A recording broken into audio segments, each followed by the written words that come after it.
Immigration and the separation of children dominating the Sunday shows and dominating the news, virtually drowning out any good news that the president has. He went to a rally in Las Vegas on Saturday, had a huge crowd there, but it really doesn't matter because all anybody wants to talk about is kids in cages, and the administration cannot get a handle on this narrative, and it's really starting to cost them dearly.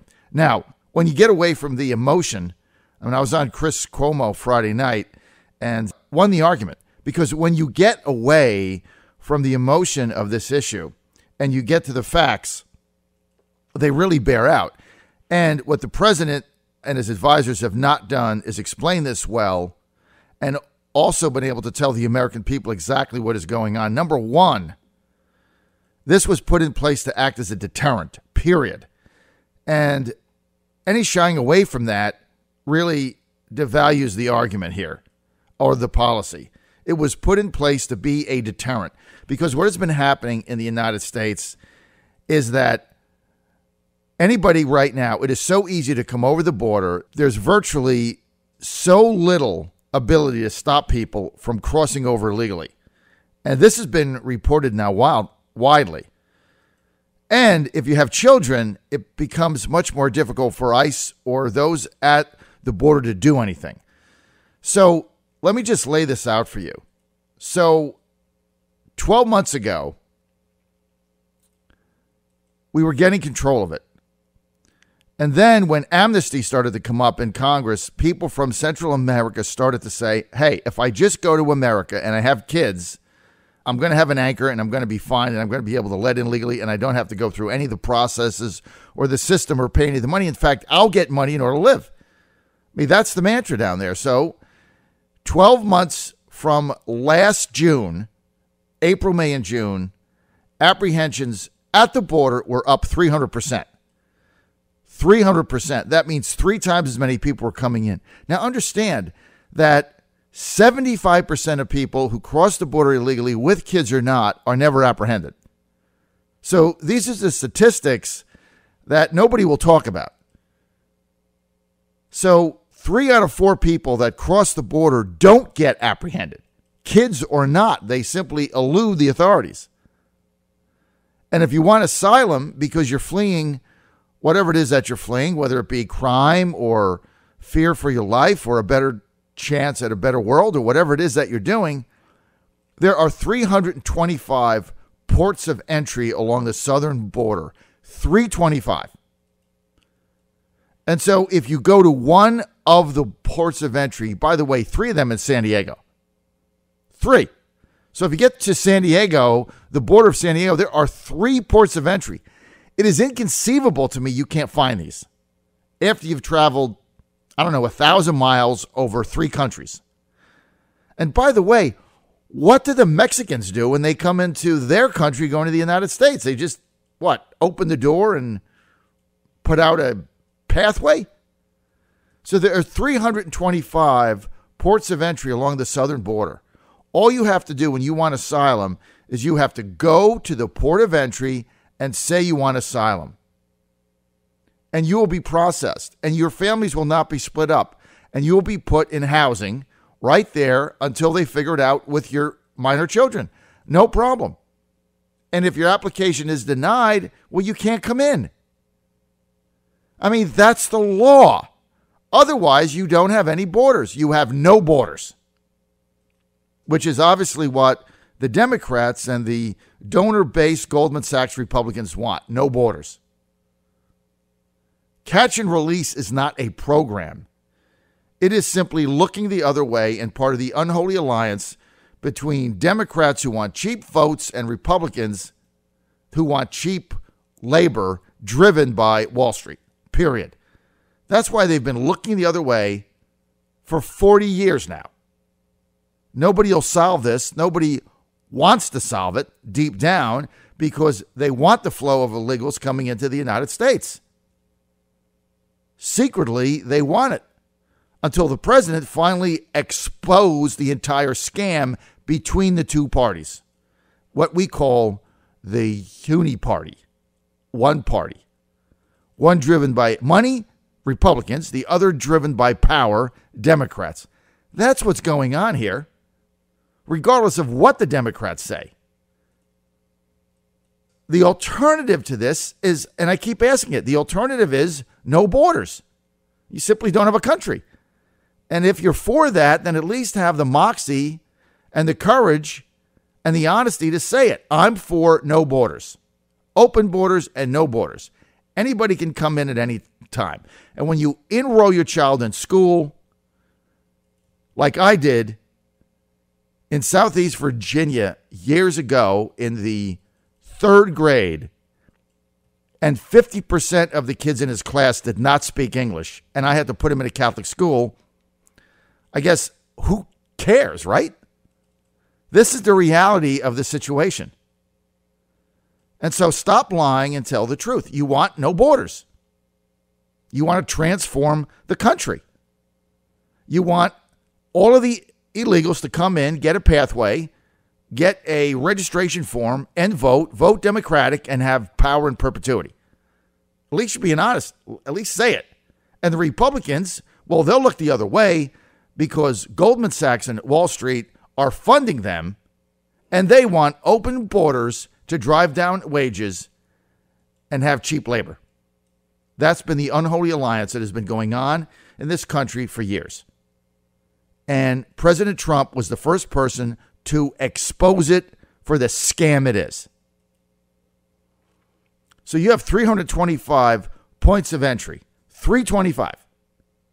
It is inconceivable to me you can't go to one of those if you truly want asylum, and then you're not split up with your kids, and nothing happens, and you get processed. However, if your process and application and interview is rejected, you get turned away. That's the risk.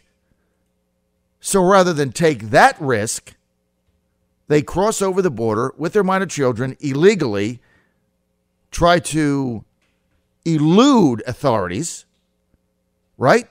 This idea that they're crossing over the border legally and then seeking out border patrol is a complete lie. That is not happening. They're apprehended. And then they throw up their arms and they claim asylum. Meantime, the people that have claimed asylum the right way are being processed and standing in line. And then the Democrats are saying, well, the lines, get this, the lines for application for asylum are too long. It might take a day or two. Excuse me? You just spent 100 days crossing 3 countries over terrible terrain to get to the United States.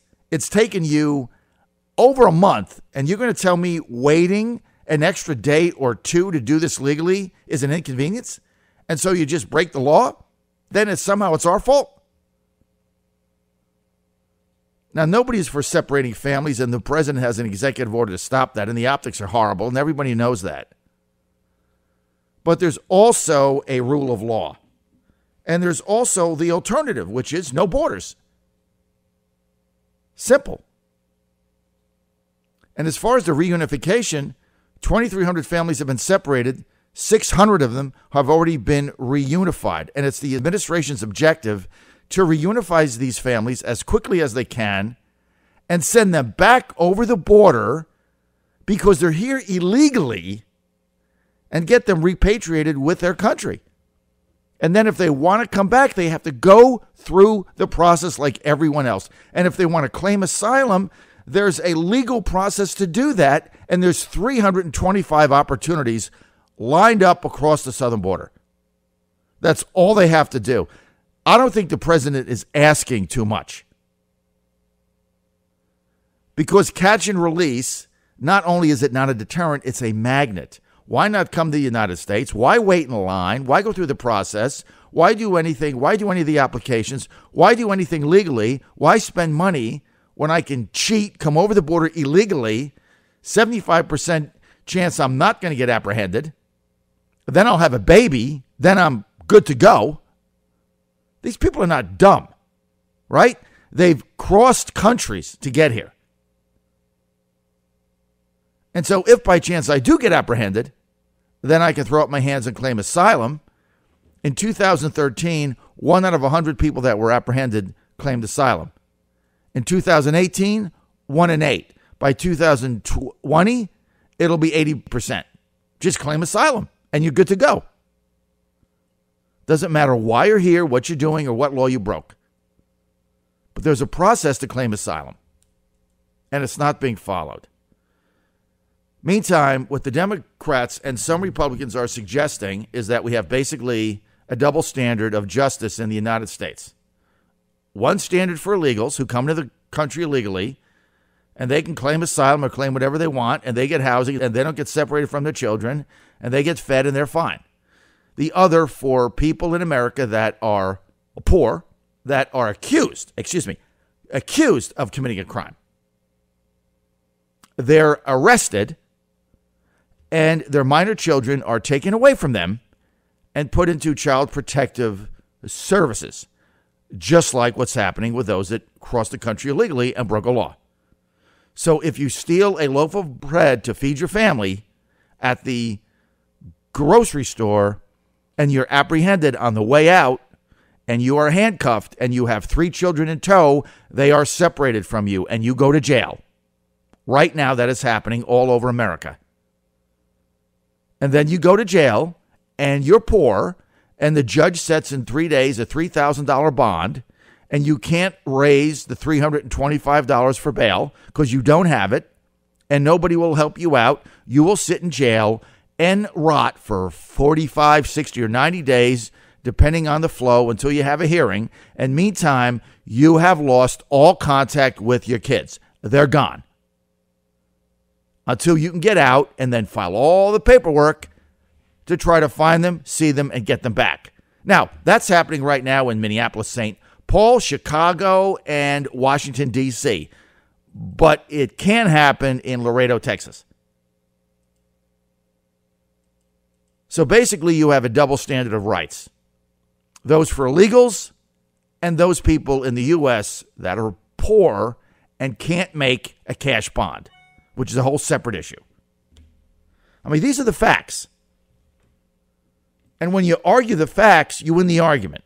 When you argue on Obama did it and emotion and, the same thing happened under the Obama administration and it's Obama's fault and it's the law and we have to follow, then you get killed. Because then it becomes emotion.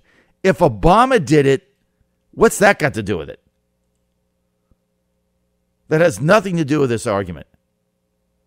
And certainly, separating children is not a good idea. That's why the president signed the executive order to stop the practice and has issued a directive to reunify these families as quick as he can, but it was set as a deterrent. And so now if you're coming into the United States and you have children, you got to think about this. Otherwise, you're for no borders. And just say it. I'm for no borders. I'm Maxine Waters or I'm any Democrat, Dick Durbin, you name it, Kamala Harris, and I'm for no borders. I want no borders, no wall, no security, and no laws. And be honest about it. And say the reason I'm for that is because I know that every person that comes in, 9 out of 10 of them are eventually going to get registered to vote, and they're going to vote for me. So that's what I want. Just stop lying about it. And then we can have an honest debate that you want no borders. Because that's the alternative.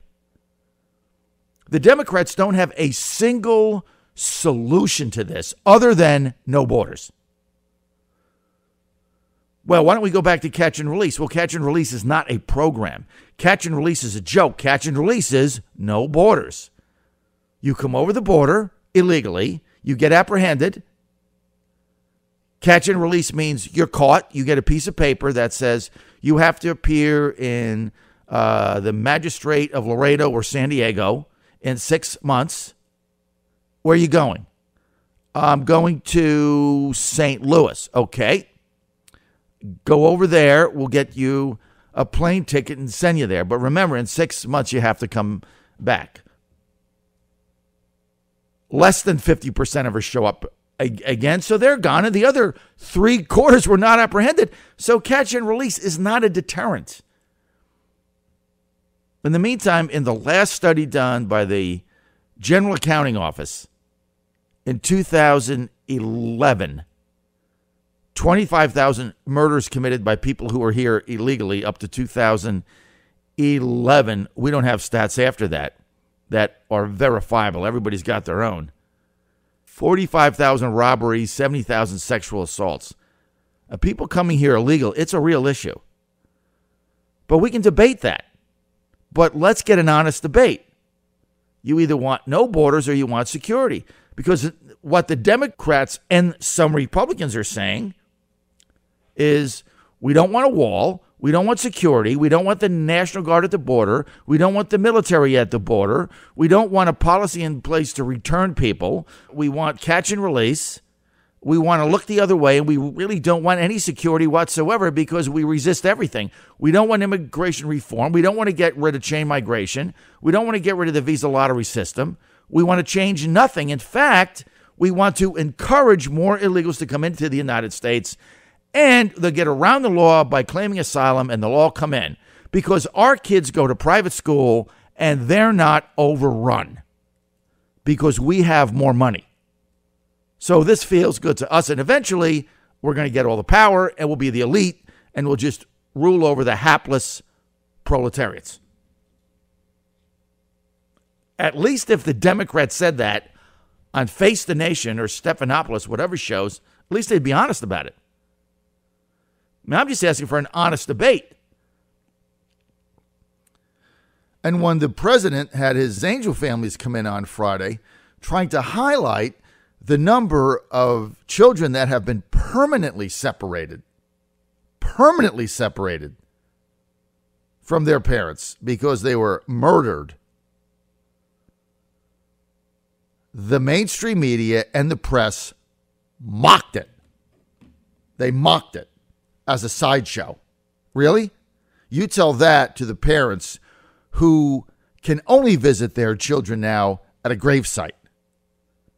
And the legacy media made fun of it and belittled it as a PR event. This is a very serious debate in this country, and you really have to come down on the side of whether you want a border or you don't. And if you don't want it, at least now you can start an honest discussion instead of lying about kids in cages. Because the Democrats have no alternative whatsoever other than open the borders up and have none. Get them in, register them to vote, don't check the box, get them to the polls so we can have power. And the Republicans stand behind it, some of them because they're getting the money from Goldman Sachs. John Fredericks Radio Network. You know in your heart, I'm telling you the truth.